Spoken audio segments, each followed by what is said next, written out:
Welcome to the Lifestyles Unlimited Real Estate Investor Radio Show, a real estate investment program. Listen and learn how to use real estate to build wealth and passive income streams for you and your family. We bring you experts every day to discuss and answer your questions on everything from single-family homes all the way up to 600-plus unit apartment complexes. And now, the Lifestyles Unlimited Real Estate Investor Radio Show. Welcome to the show. Happy Sunday. I'm your host, Mike Harrison. And as always, we're working on your financial freedom. My friends, I've got a very important show prepared for you today. You're going to want to stick with us for the entire hour. Naturally, if you miss it, you can always pick us back up on your favorite podcast app on your smartphone, or you can go to our website, lifestylesunlimited.com, and click on the radio button. But what we're going to do today is we're going to review the proposed tax plan by Vice President Joe Biden in light of real estate and in light of 1031 exchanges, essentially considering the proposals he has in mind. And I have a special guest on today's show to help me do just that. But I want you to, well, actually, let me say this.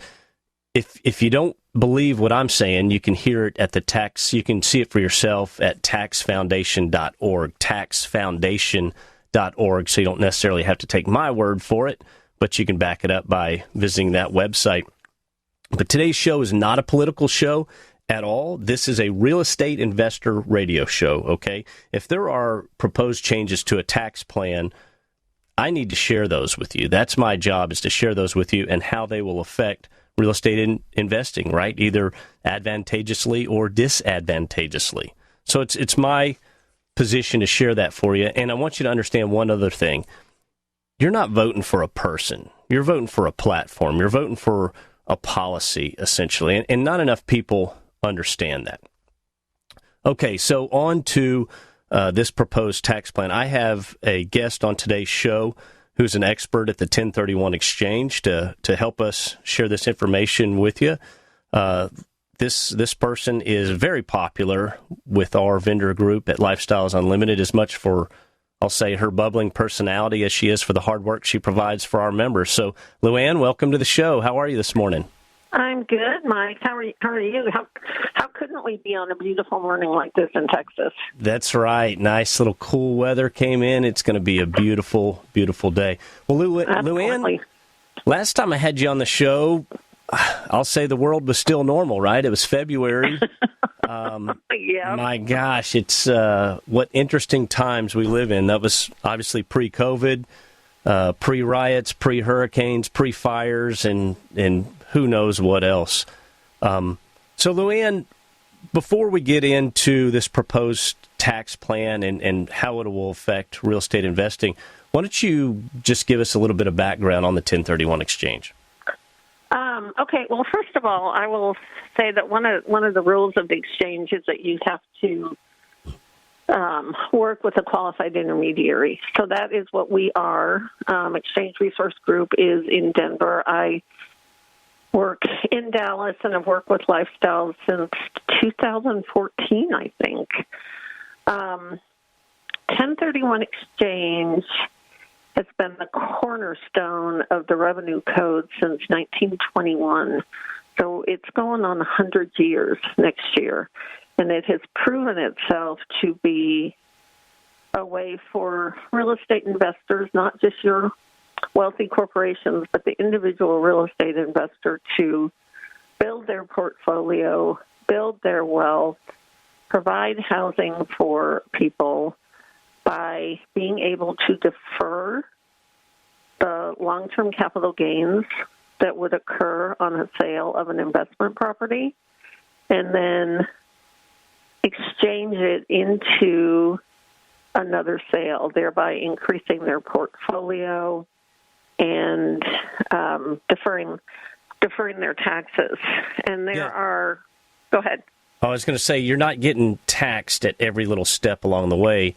You're deferring those. You're exchanging into a bigger, better property or more properties, but you're not running from the tax. You're just deferring it into the new property. They're deferring it, and 88% of all exchanges end up being taxable at some point. Yep. According to these were Tax Foundation statistics. So it's not like it's a loophole. You're just allowing your everyday investor to invest more, grow their portfolio, provide more housing for people, and the whole kick it down the road. Yeah, and the whole idea, you hit on it. It's a 100-year-old plan, and the whole idea behind the 1031 is how can we stimulate business activity within real estate? And it could be something as simple as imagine a guy who owns his own air conditioning business, and he outgrows his shop.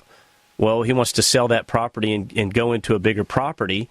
And if he's been doing his taxes properly, I'm sure a business owner is, then he can sell that property without paying the capital gains and get a bigger, better property and grow his business, right? Hire more people. Exactly. And so that's a real simple example. And I want to give another example. We've got, maybe a little more than a minute before we're out. But another example is, let's say you purchased a rent home in 2008, and this is an example that's very close to home. Let's put it that way. And you paid $60,000, and your improvements were $15,000, so you're all in at $75,000. And today that home's worth $220,000, and each year you've owned it, you've depreciated the home, right, for tax purposes. Correct. And remember, depreciation's deferred, right? The IRS they're still going to want their money down the road. But if you were to sell that home, you can easily have a taxable gain of over $100,000 because depreciation, the appreciated value, capital gains tax, Medicare surcharge, remaining taxable gain after depreciation's recaptured. And if you're in California, Luann, what happens there? There is an additional state income tax of 13%. So my friends I'm working with a lot of people in California right now. Yeah, so you can easily be looking at $60,000 in a tax liability. Well, the 1031 allows you to push that out. So when we come back, we're going to talk about proposed changes to the tax plan. My name is Mike Harrison with Luann Blau. This is the Lifestyles Unlimited Real Estate Investor Radio Show.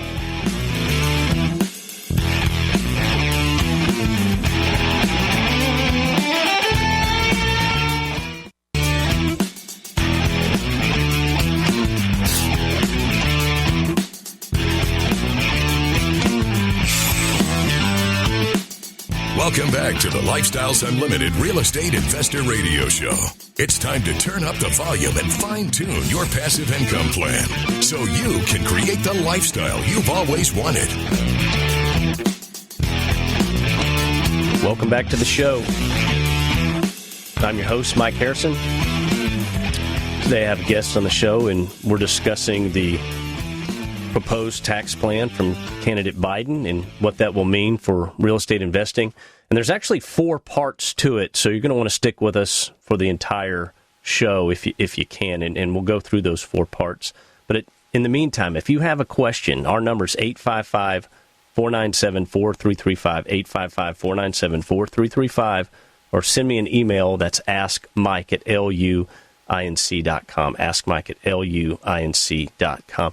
So, Luann, in the last segment, we touched on the background of the 1031, how it's over 100 years old, how it's essentially almost 100 years old. Almost, next year. Next year will be 100. And it was created to stimulate activity within real estate.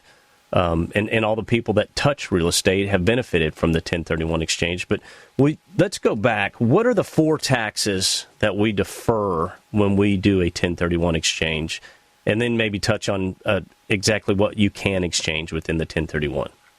Right. So when a taxpayer sells a property, they are reinvesting the net equity and the amount of the debt payoff into like-kind real property.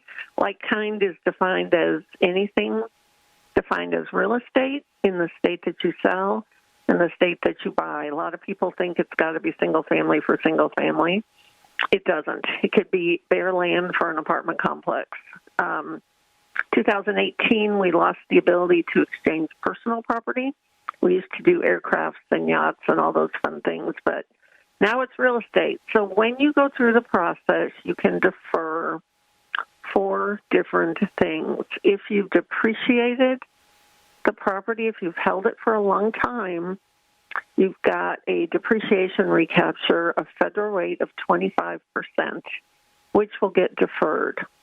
And you've got federal capital gains rate of 15 or 20%, depending on your adjusted gross income. We're in Texas, and we don't have a state income tax. So in other states, like in Colorado, where we're headquartered, I think it's like 4.3% state income tax. The people on both coasts, so California, New York, New Jersey, it's 13%. That amount of tax gets to be deferred.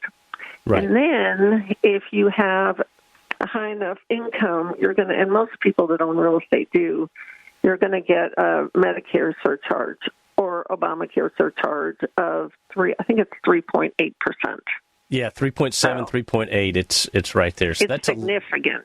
That is a lot of tax when you add that up. And so, again, you defer that in the exchange into the next property. So you can sell your 18 houses and buy an apartment complex, right, and roll the tax. You can, or you can buy 18 new houses if you do separate exchanges. Yeah. Right. You can go from a lot of properties to one. You can go from a few properties to some, depending on the value. And, yeah, it's a way for you to transition, or you can sell your real estate from your business and buy something else, buy something bigger to expand your business and provide jobs. Right, and it's not your personal home. So that essentially leads us to the first highlight of this proposed tax plan, and that is an increase in income tax rates. So, Luann, you want to touch on that first highlight? Not really, because I don't like it, but yes. Yeah. So right now, the current federal tax rate for corporations is 21%. The proposed federal tax rate is going to be 28%. Right now, it's for individuals, it's 37% maximum, and the proposed federal tax rate is 39.6%. Right, and then tack that's onto that the federal rate, the state tax rate. So you could be at 39.6. You can have a state income tax of 13. That would put you at 53, and then you can have the Medicare surcharge, right, of another 4%. You can easily be at 57% with this new plan. Right. Wow. And you know, I said that we were going to talk about this in light of real estate investing, but we've got to touch on this highlight first, okay? So the common rates are going to go up. And stick with us because we're going to come back and revisit these rates as we go through the next highlight. And so the second proposal on this plan is essentially eliminating the capital gains treatment. And so, Luann, why don't we touch on that a little bit? Okay, so the Biden plan is purporting eliminating the 1031 exchange completely. For a while, we thought they're getting rid of it. There was some talk about restricting it, but we're not seeing that anymore. So, therefore, the taxpayer, us, would lose the ability to defer the tax liabilities through the 1031 exchanges, and they're basically wanting to go away from capital gains tax and replace it with ordinary income tax.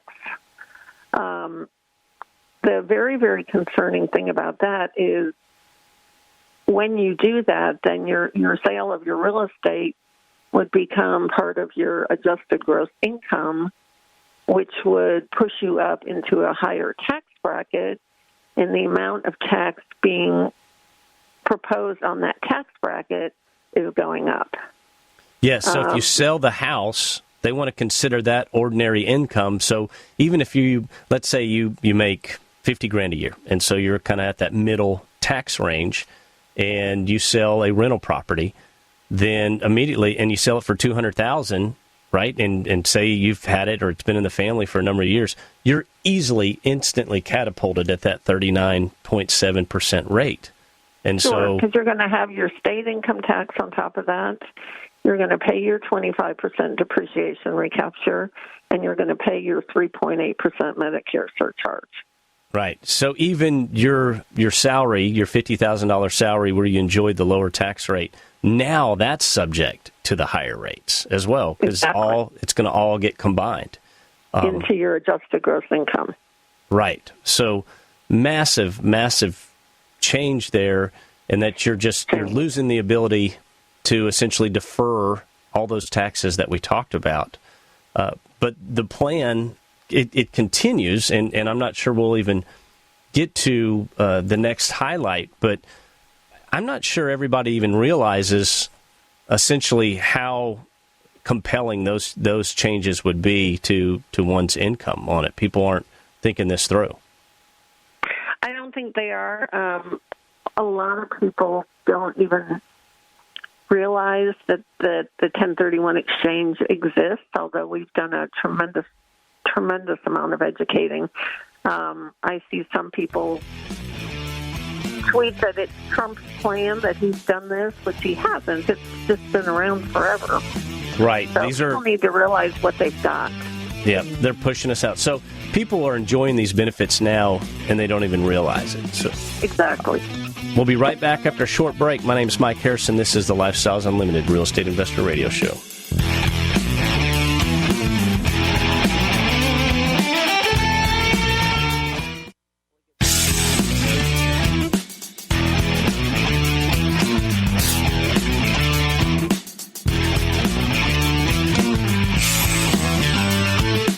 We're back with the Lifestyles Unlimited Real Estate Investor Radio Show.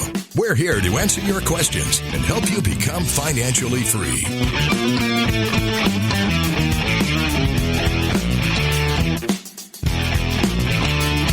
As always, we're working on your financial freedom. I'm your host, Mike Harrison. Today we're talking about the proposed tax plan by candidate Joe Biden and what that'll mean to real estate investors. And if you've got any questions, our number is 855-497-4335, 855-497-4335. Or please send me an email, askmike@luinc.com, askmike@luinc.com. Before we get back into it, I invite you to attend a free workshop. Just see what it is, what we do, how we invest in real estate, how we make money 5 ways on single-family homes, and how we make money 6 ways on apartment communities. We are live streaming the free workshop now. You used to have to attend in person. That's at freeworkshoplivestream.com, freeworkshoplivestream.com. Our next workshop is September 22nd, and the next one after that is September 24th. If you want to join Lifestyles Unlimited, we are running a special right now, $297 for 2 years. Okay, that is much cheaper than when I joined Lifestyles Unlimited. That's $297 for 2 years. Full benefits of the program and our vendor program, and you get to meet people like Lou Ann, who's on the show today with the Exchange Resource Group. That's at financialfreedomlivestream.com, financialfreedomlivestream.com. So, Lou Ann, before we get too far into the show, I neglected. Why don't you go ahead and throw out your contact info in case any listeners want to get a hold of you regarding the 1031 exchange? Okay, perfect. Thank you. So my email is Luann, my name, LUANN, at E for exchange, R for resource, G, so ERG, and then the numbers 1031.com. And the Dallas phone number is, which you can call me from anywhere. We deal nationwide, 972-863-1031. We have a Facebook page, ERG 1031, and I have kind of a fun group, 1031 Exchange Assistance. So if you want to join that, just shoot me a request, and I will add you there. We get some good discussion going. Nice. Okay, so briefly, Lou Ann, just in case someone's just now tuning in, tell us what a 1031 exchange is and how we use that as real estate investors. Okay, so a 1031 exchange is part of the IRS code, and when you sell an investment property that you've owned for longer than a year and a day, so you qualify for long-term capital gains tax, you are able to defer 4 different kinds of taxes.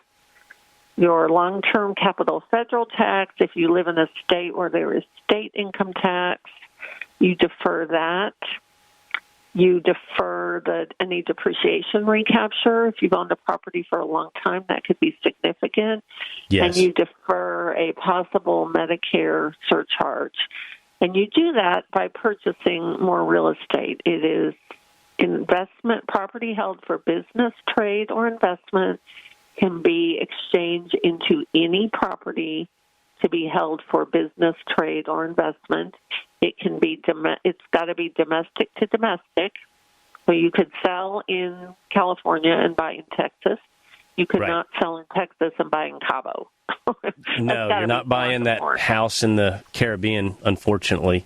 Although US Virgin Islands, you can. yes. Yeah, Mr. Charlie Rangel, Charlie Senator Rangel, in New York. God bless him. Got that. Yeah. And Guam. Yes. I recently learned that I was leaving out Guam. So there you go. Does anyone go to Guam for the beach or anything? I don't know. I don't think anybody goes anywhere right now. Okay, so important. It's a like-kind exchange, and it could be as simple as someone who owns their own business. Maybe they're in the mechanical trade and they want to buy a bigger, better shop and hire more people. They've been they've been depreciating that asset. And I think people understand this. If you buy a work truck, you depreciate that work truck against your taxes because it's a tool, right? You're using this tool and it's going to wear out. You do the same with real estate property. It's a business. And so as that asset declines, I believe it's 27.5. They divide that asset into 27.5. Why couldn't it be 28 or 27? I don't know. But you're deferring 27.5% annually. And so you're writing that down, and that's how essentially your income becomes either 100% tax-free or very close to it. And people don't realize if you own, let's say this person owned this property for 30 years, they probably paid it and depreciated the entire property. At a sale, you would, with this new proposed plan, you'd be on the hook for 100% of the depreciation and the capital gain. It would basically, people wouldn't be able to do what I just discussed, move up to bigger and better. Exactly. And right now, the federal rate on depreciation recapture is 25%. So when you do a 1031 exchange, you're allowed to defer that. Yes, it would crush people, and I'm not sure folks really understand that. The changes, they vote with their heart and not with their head, and they're not looking. And again, I'm not telling anyone how to vote. Maybe you're for this. I'm just saying, here's the proposed changes, and if President Biden or if Vice President Biden becomes President Biden, this is what's going to be put in place. What are the rules, Luann, on the 1031 exchange? Well, there are 6, but I added a 7th because you have to set up your 1031 exchange before you sell. Once you sell, you can't call me and say, oops, or I thought I had 45 days to do it. It's got to be set up before the sale. Again, it's anything defined as business, trade, or investment can be exchanged into anything defined as business, trade, or investment. You have 45 calendar days from the date you close on the sale to identify a potential list of replacement properties. There are some quirks with that list. I'm not going to take the time to go into that now, but you can call me and we can talk about that. Right. You have 180 days also from the date that you close on the sale to complete the exchange. That usually isn't a problem. Occasionally in new builds, we run into a little bit of stress at the end. The taxpayer ID that is on the sale. So, Mike, if you sell a property that you've shown on your own personal tax return with your social, when you do an exchange, that same taxpayer ID has to go forward in the new property. Right. You have to use a qualified intermediary, which is what we are. We the cash doesn't go to you. If it goes to you, then it's taxable. Goes to a third party. It goes to a third party, and we keep it in a bank. We don't hold it internally. It's FDIC insured. And then when you get ready to buy, we wire it back out, and we are available for consulting, like almost every day, all day.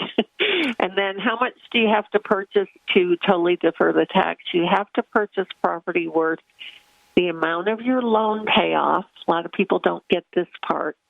So once your debt is paid off on the property, that becomes first dollar income to you in the mind of the IRS.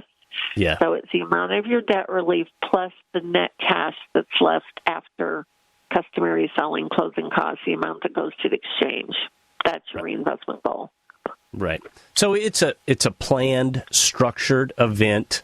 The money doesn't go to you. It goes to a third party, and then it goes back into the new property. And again, the taxes are just deferred. So the highlights of this plan, and I'm not sure we're going to get to the coup de grace, which is highlight number 4. But so previously we discussed, A, they want to raise the rates. Okay, so the ordinary income tax rates are going to go up across the board, all the way to 39.6 from 20%, essentially. Even middle earners will go from 24 to 35. They want to eliminate the 1031 as a whole, just say, nope, you can't do any of that anymore. And if they can't do that, they want to eliminate the capital gains tax as a whole, which will affect all kinds of investments. And they're pushing us out. I can hear the music. My name's Mike Harrison. We'll be right back after a short break. One of the things I'd like to get across is that your whole life you wanted to make a change, right? But you've never had the time. This might be it, because we have online education that you can get involved in. We're now going to bring the free workshop to the entire country and really the world. Anybody who is interested can participate in that. We're going to live stream that free workshop and have people online with you on the live stream, talking with you, answering questions, interacting. You're really going to get a great feel for the Lifestyles community from this. And you can register for that. So if you want to find out about us, this is a great way to take a look at us and what we do. Lifestyles Unlimited has been helping people succeed since 1990. Join us for our free online real estate workshop and learn the 7 principles we teach to run our businesses and provide for our families. Register at lifestylesunlimitedworkshop.com. That's lifestylesunlimitedworkshop.com.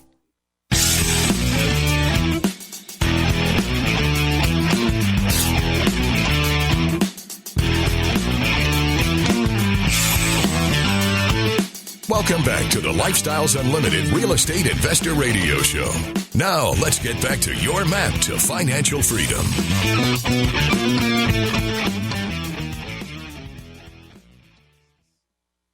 Why don't you tell us what that is? Okay, so my boss, Dan McCabe, likes to say when we teach, you defer, and then you die, as we all will die. A lot of people spend their life building their real estate to leave it to their heirs. And when you die, your heirs inherit the property at a fair market value of the property on the date that you inherit it. So say your grandfather had bought a property, 60, 70 years ago for $10,000. Yep. Has done 1031 exchange. It's appreciated. It's grown. He dies, and it's valued at $300,000. Well, currently, you don't have to go back and use that $10,000 basis. If you inherit it, your new basis becomes the $300,000 value that it is on the day you die. So it is a great way to provide income and a legacy to your heirs, which I think a lot of people in real estate have spent a long time doing. Yeah, so the inheritor will be paying the tax, essentially. Well, I almost want to say the capital gains tax, but they want to get rid of that. So now, if this $300,000 property is left to you, that is considered ordinary income. So you just made $300,000 that year on top of everything else. So now you're immediately in the highest tax rate, and the property is probably depreciated over time, right? You take that on your tax. If it was a farm, if it was a personal home, no. But if it was a farm, yes. And so you can see, or if it was a rent house, so you can easily see a tax bill well into the six figures for that person. And I'm not sure folks totally understand exactly what that means. Or now, because your basis would be that original basis of the $10,000. Yes. So instead of starting with a new basis and only paying tax on how much the property appreciates after you inherit it, if they eliminate the stepped-up basis, then you would be liable for the $10,000 basis and the tax between that and the value of the property on the date that you inherit it. Yes, the IRS would look at it as if you earned $290,000 that year, right? The $300,000 value less the original $10,000 that was paid for it. So you can see even a home in the 70s that was purchased for, say, $35,000 could easily be worth $200,000, $250,000 today. And if you leave that to your kids, you're leaving them the difference between the $250,000 and the $35,000 is ordinary income.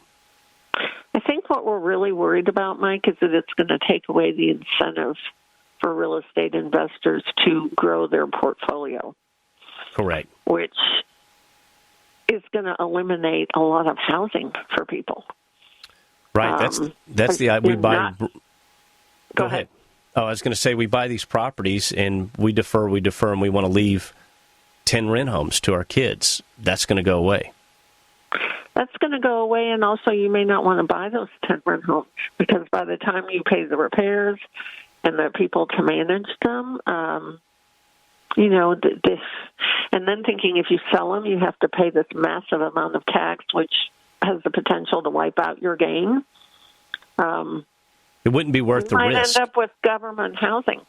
Yeah, it wouldn't be worth the risk. So I think whoever wrote this plan is saying, how can we get more money into the coffers? And it's going to actually have an opposite effect because no one's going to want to buy rent homes or apartment communities anymore. No, it's definitely going to be. Dan said something when he was on the show with Dell that I liked. It's going to start a massive transfer of wealth from those who create wealth, and wealth defined very loosely. Wealth defined not as millionaires, but wealth defined as productivity. Yeah, the wealth's going to be transferred from those who create wealth to those who absorb wealth. Yeah, good and that's point. A very scary thing. It absolutely is. So the effects of the tax plan, and again, this is from the Tax Foundation, and you can find it at taxfoundation.org, and they, I guess they went out 10 years, right, from 2021, or 9 years, from 2021 to 2030, that gross domestic product would decrease by 1.51%.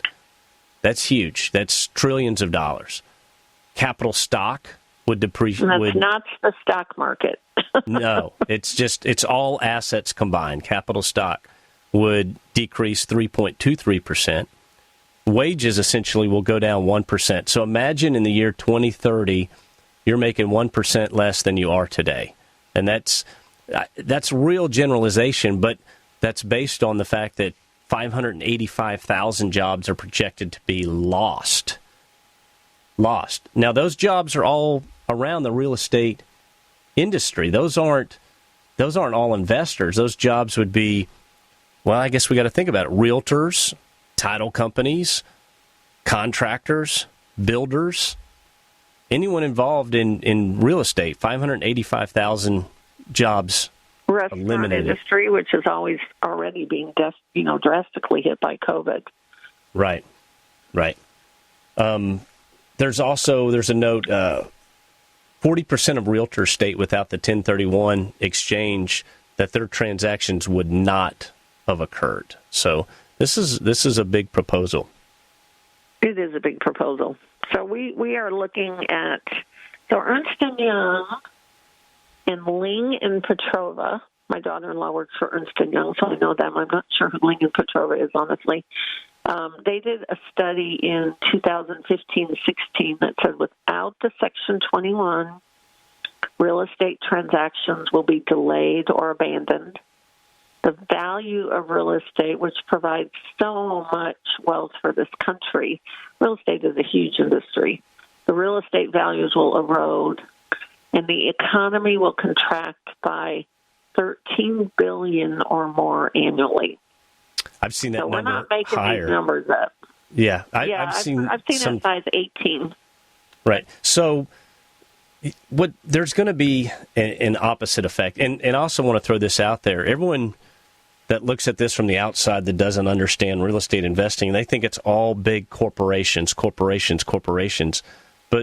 Luann, you're in the 1031 business. What extent is it that it's just mom and pop folks like us that are doing the 1031? Like, what's your opinion on that? It's 90% of who I talk to, and it's you're starting out lifestyle members who are so excited about doing this. They come and they have one property that they've held, and then they want to 1031 exchange it into two new ones and go from there. I don't really talk to that many people with multimillionaires. I have some, but not. Yeah. The majority are definitely just ordinary people. It's everyday people like us, and we're investing in property. We're deferring the tax so that we can buy more property and grow our passive income, and then ultimately leave a legacy for our kids at the stepped-up basis. But that's the plan. So, Luann, we're getting down to the end. I want to thank you for coming on the show. Why don't you tell our members how they can get a hold of you? The company is Exchange Resource Group, LLC. We have a really thorough website. My email is my name, LUANN, at erg1031.com. And the phone number for the Dallas office is 972-863-1031. You can like Exchange Resource Group on Facebook, and you can go to my 1031 Exchange Assistance Group, which I set up for people to be able to have a platform to ask questions. Just send me a request, and I will add you. Perfect. For our listeners, if you want more information on this, our members, you can go to the Lifestyles Unlimited website. You'll see a PowerPoint of these proposed changes, the effects of the candidate Joe Biden's proposed tax plan and what that would mean for real estate. If you want more information, go to our podcast. Dale Walmsley discusses this topic again with Dan, who's one of the members of Exchange Resource Group and works with Luann there.